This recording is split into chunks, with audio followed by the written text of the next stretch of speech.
그때는 몰랐습니다.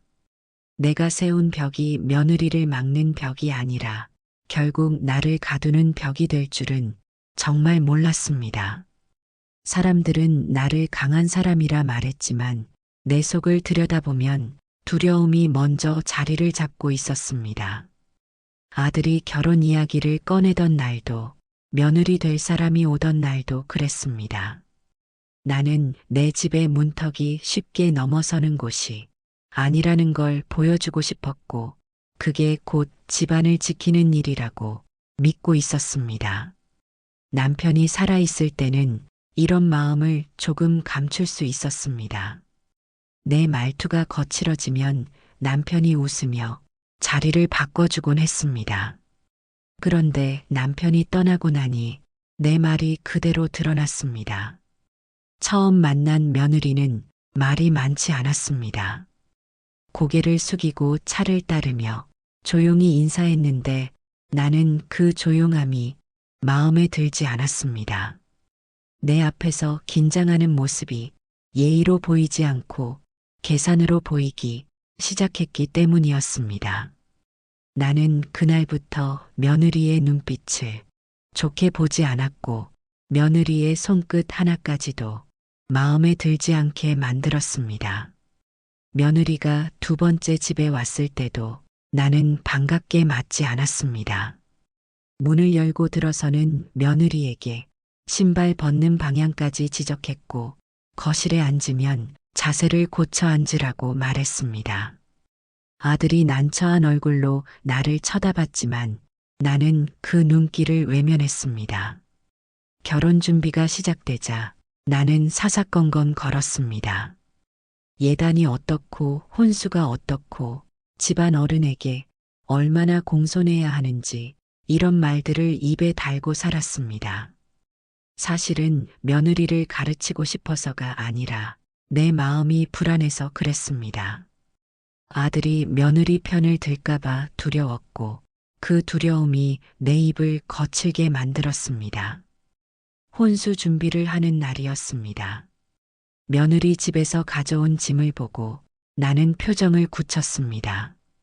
이불이 마음에 들지 않았고 그릇도 마음에 들지 않았으며 가져온 가전제품의 색깔도 마음에 들지 않는다고 말했습니다.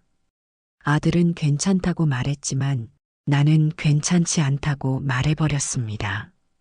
며느리는 그 말을 듣고도 아무 말 없이 고개를 숙였습니다.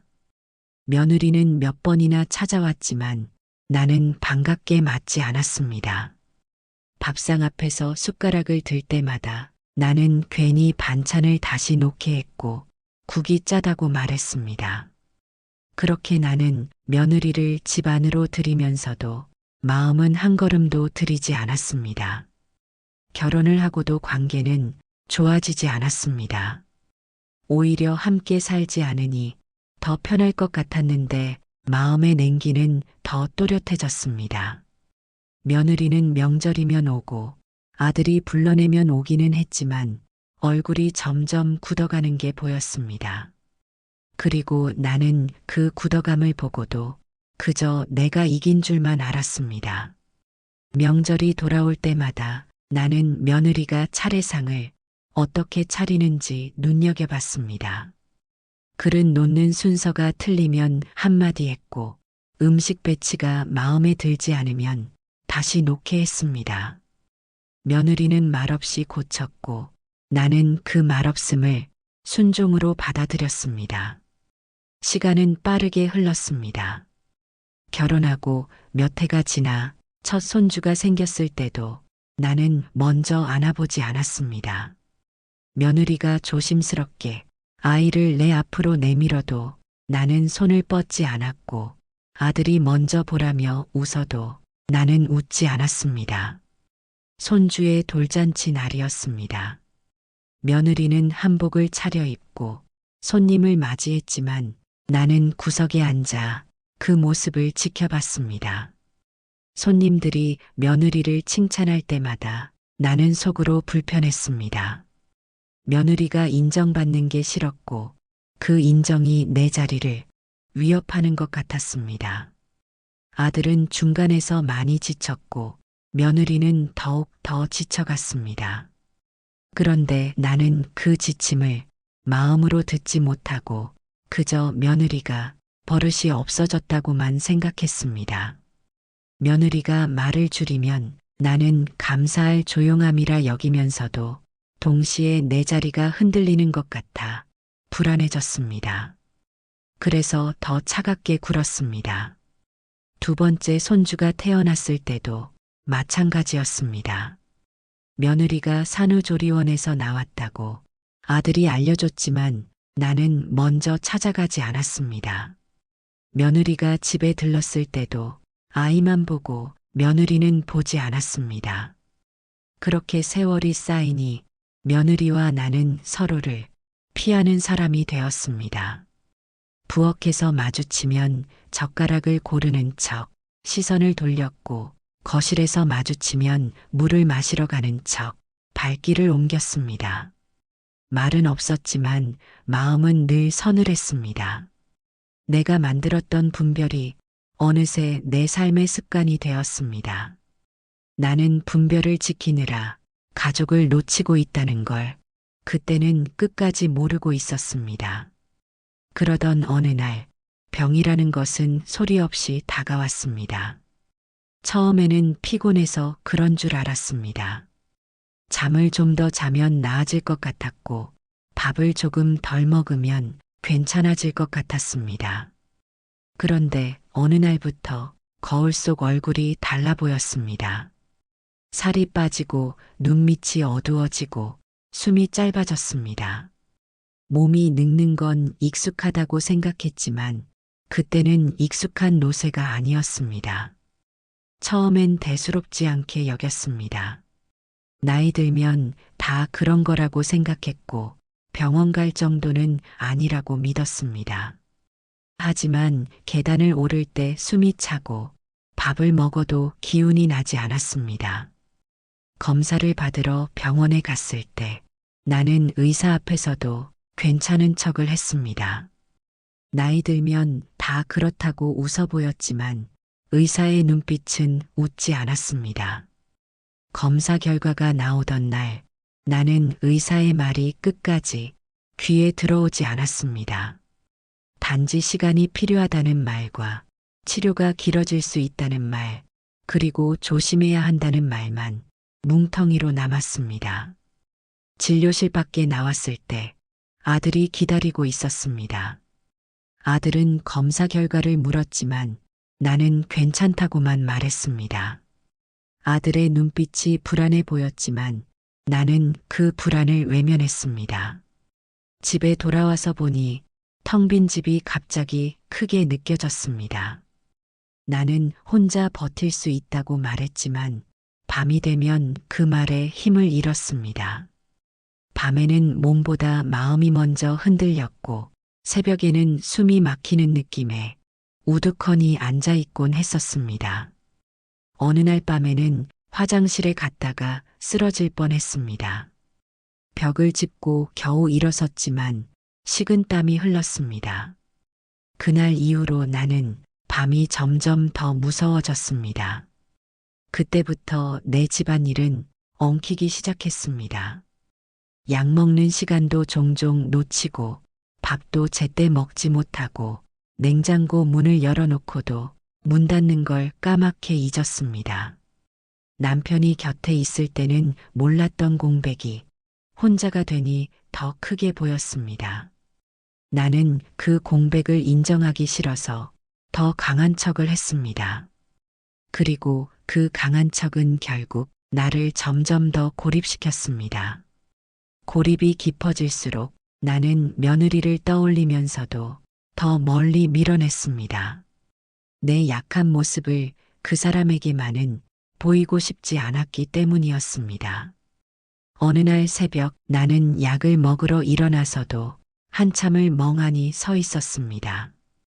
약을 손에 쥐고도 물을 찾지 못했고 머릿속이 하얘져서 내가 무엇을 하려 했는지도 놓쳐버렸습니다. 그 순간 나는 너무나 두려웠습니다. 몸이 아픈 것보다도 내 정신이 흐려지는 것 같아서 한없이 두려웠습니다. 시계는 새벽 4시를 가리키고 있었고 창밖은 아직 어두웠습니다. 나는 의자에 앉아 머리를 감싸쥐었습니다.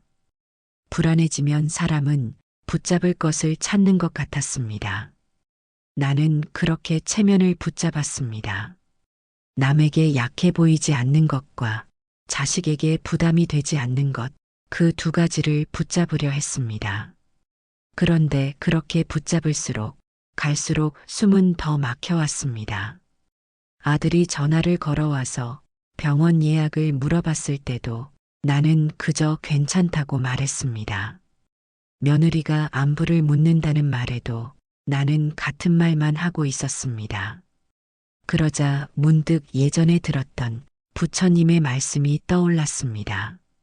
집착은 얻으려는 마음이 아니라 놓지 못하는 마음이라는 말씀이었습니다. 나는 돈을 놓지 못하는 줄 알았는데 사실은 내 체면을 놓지 못하고 있었습니다. 그리고 며느리에 대한 분별을 놓지 못하고 있었습니다. 그 분별이 내 마음을 지켜주는 줄 알았지만 분별은 마음을 살피기보다 마음을 갈라놓고 있었습니다. 밤마다 나는 침대에 누워 하염없이 천장을 바라봤습니다. 며느리의 얼굴이 떠올랐고 내가 했던 말들이 떠올랐습니다. 그 말들은 하나하나가 거침없이 내 가슴을 찔러왔습니다. 그러나 아는 것과 내려놓는 것은 실제로는 전혀 달랐습니다. 아들이 전화를 걸어와도 여전히 괜찮다고 말했고 괜찮다는 말이 내게는 자존심의 마지막 끈이었습니다. 그때는 나는 몰랐습니다. 며느리가 나의 말을 그대로는 믿지 않고 있었다는 것을, 그리고 나를 위해 조용히 무언가를 시작하고 있었다는 것을 나는 전혀 모르고 있었습니다. 상태가 갑자기 나빠진 건 초겨울이었습니다. 계절이 바뀌면 몸이 더 아프다던 말이 그제야 실감이 났습니다.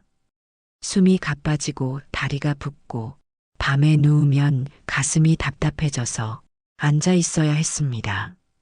결국 응급실을 다녀왔고 그 뒤로 치료는 더 자주, 더 길게 이어졌습니다. 응급실에서 깨어났을 때 아들이 옆에 있었습니다. 아들의 눈이 붉어져 있었고 나는 그 모습에 마음이 짠해졌습니다.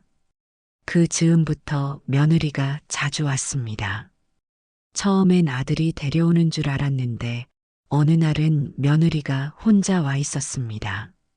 손주들을 학교에 보내고 왔다며 냉장고를 정리하고 약 봉투를 챙겨놓고 병원 예약을 확인했다고 했습니다.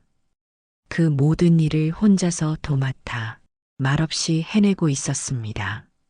나는 그 말없음이 불편하면서도 이상하게 마음 한쪽이 찡해지고 뜨거워지는 걸 느꼈습니다. 며느리는 온 집안을 돌아다보며 고장난 곳을 전부 메모했습니다. 형광등이 나간 곳, 수도꼭지가 새는 곳, 문이 잘 안 닫히는 곳을 적어놓고 하나씩 하나씩 고쳐나갔습니다. 며느리는 내 앞에서 큰 말을 하지 않았습니다. 다만 밥을 조금 더 부드럽게 해주고 국의 간을 약하게 맞춰주었고 약 먹는 시간을 종이에 적어 냉장고 문 앞에 붙여놓았습니다. 나는 그 종이를 보며 내가 아이 취급을 받는 것 같아서 괜히 짜증을 냈습니다. 그러나 며느리는 표정을 바꾸지 않았습니다. 며느리가 청소를 하는 동안 나는 거실에 앉아 있었습니다. 며느리의 뒷모습을 보면서 나는 묘한 감정이 들었습니다.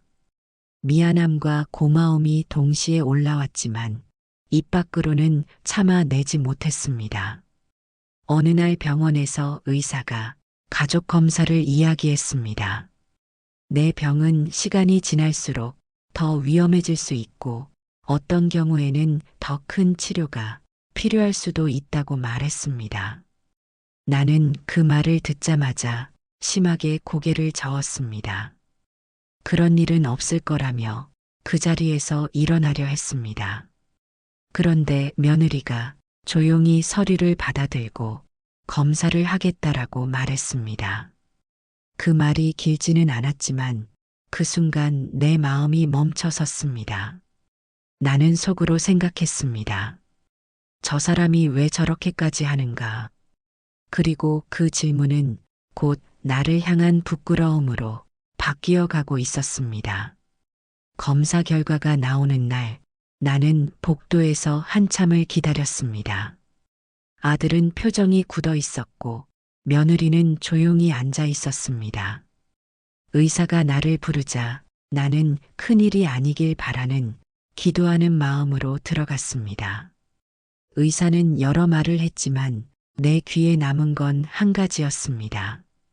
내게는 더 큰 치료가 필요한 상태고 가족 중에 나를 살릴 수 있는 조건을 갖고 있는지 검사가 필요하단 말이었습니다. 의사는 천천히 설명했습니다. 내 몸이 약해지고 있고 지금 치료만으로는 버티기 어려울 수 있다고 했습니다. 가족 중 누군가의 도움이 필요하다고 말했습니다. 나는 본능적으로 아들을 쳐다봤습니다. 그런데 의사가 아들 조건은 맞지 않을 수 있다고 담담하게 말했습니다.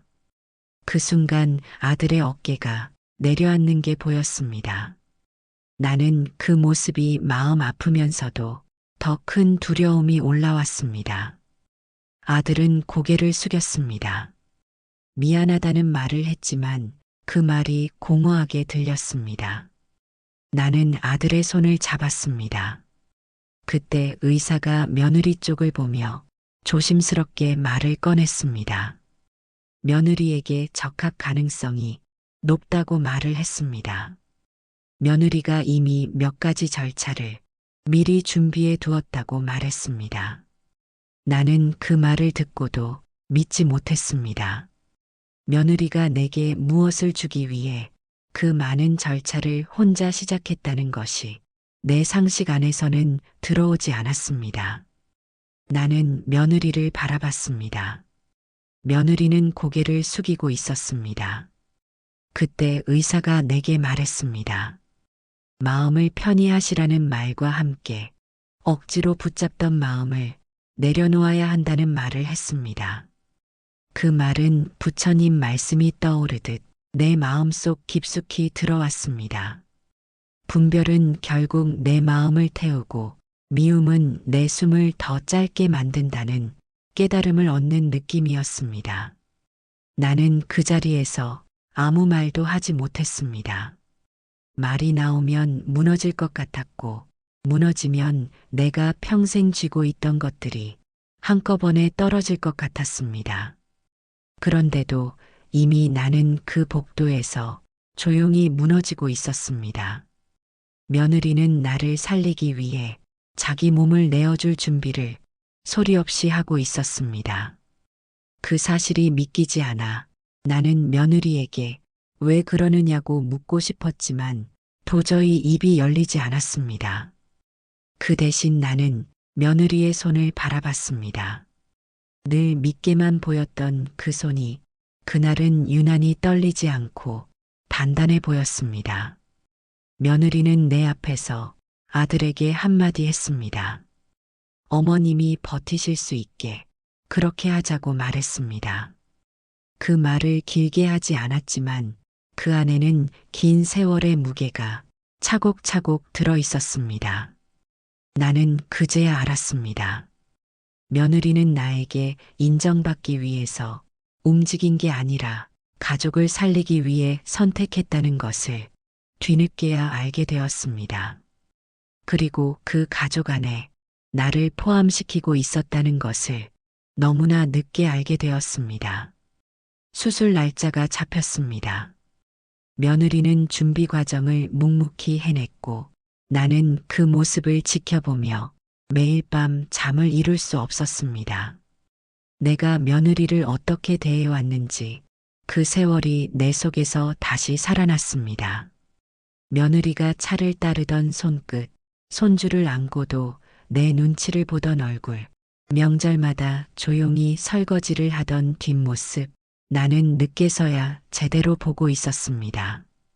수술 전날 밤 나는 며느리에게 수없이 말하고 싶었습니다. 하지만 또다시 입이 열리지 않았습니다. 며느리는 내 방문 앞을 지나가며 편히 주무세요 라고만 말했습니다. 수술이 끝나고 며느리가 회복실에 누워 있을 때 나는 휠체어에 앉아 그 문 앞에서 오래오래 기다렸습니다. 미움이란 것이 얼마나 허망한지 그 허망함이 나를 사정없이 찔렀습니다. 그때 또 하나의 말씀이 내 마음에 내려앉았습니다. 미움은 상대를 묶는 줄 알지만 결국은 나를 묶는다는 말씀이었습니다. 나는 그 묶임을 이제는 풀고 싶었고 풀지 않으면 이 은혜 앞에서 평생 숨을 못 쉴 것 같았습니다. 며느리가 눈을 떴을 때 나는 그 얼굴을 보고 눈물이 났습니다. 며느리는 힘없이 웃으며 괜찮냐고 물었습니다. 자기가 아픈 사람인데 며느리는 나를 걱정하고 있었습니다. 나는 며느리의 얼굴을 보고 처음으로 깊숙이 고개를 숙였습니다. 내가 한없이 미안하다고 말했고 진심으로 고맙다고 말했습니다. 내 말은 단순했지만 그 말이 나오기까지 내 인생의 시간이 너무나 오래 걸려 있었습니다. 집으로 돌아온 뒤의 시간은 천천히 흘렀습니다. 내 몸은 조금씩 숨을 되찾았고 며느리는 조금 더디게 회복해 갔습니다. 아들은 말수가 더 줄었지만 눈빛이 달라졌습니다. 손주들은 집에 오면 내 옆에 앉아 책을 펼쳤고 며느리는 부엌에서 밥을 지으며 작은 소리를 냈습니다. 나는 손주의 머리를 쓰다듬었습니다. 그 작은 소리가 내 집을 따뜻하게 채우고 있었습니다. 며느리는 여전히 많은 말을 하지는 않았습니다. 내가 필요한 것을 먼저 알아채고 조용히 챙겨주었습니다. 나는 그 마음이 고마웠고 이제는 그 고마움을 입 밖으로 낼 수 있었습니다. 나는 어느 날 며느리에게 밥상을 앞에 두고 조용히 말을 꺼냈습니다. 내가 그동안 너를 사람으로 보지 못했다고 말했고 내 두려움 때문에 너를 밀어냈었다고 말했습니다. 그리고 그 두려움이 결국 나를 무너뜨렸다고 말했습니다. 며느리는 고개를 끄덕이며 이제는 괜찮다고 말했습니다. 그 짧은 말이 내 가슴을 더 크게 울렸습니다. 며느리는 원망을 길게 늘어놓지 않았고 그 대신 오늘을 살고 있었습니다. 아들이 옆에서 우리를 바라보며 환하게 웃었습니다. 그 웃음 속에는 안도와 감사가 충만하게 담겨 있었습니다. 나는 아들의 손을 잡고 며느리의 손도 잡았습니다. 내려놓는다는 것은 손을 비우는 일이 아니라 마음을 편히 두는 일이라는 것을 깨닫는 느낌이었습니다. 내가 평생 붙잡고 있던 체면과 분별을 내려놓으니 그 자리에 사람이 남았습니다. 그리고 그 사람들 사이에 따뜻함이 남았습니다. 마음 선방은 이렇게 늦게서야 마음의 벽을 알아차리고 그 벽을 조금씩 내려놓고 싶은 어르신들과 함께 걷고 싶습니다. 누군가의 따뜻한 손을 받는 일이 부끄러움이 아니라 다시 살아가는 인연이 될 수 있다는 걸 오늘의 나는 내 삶으로 알게 되었습니다. 이 이야기가 마음에 남으셨다면 구독은 또 다른 어르신께 이 온기를 전하는 작은 인연이 될 수 있습니다. 오늘도 평안하시길 바랍니다. 고맙습니다.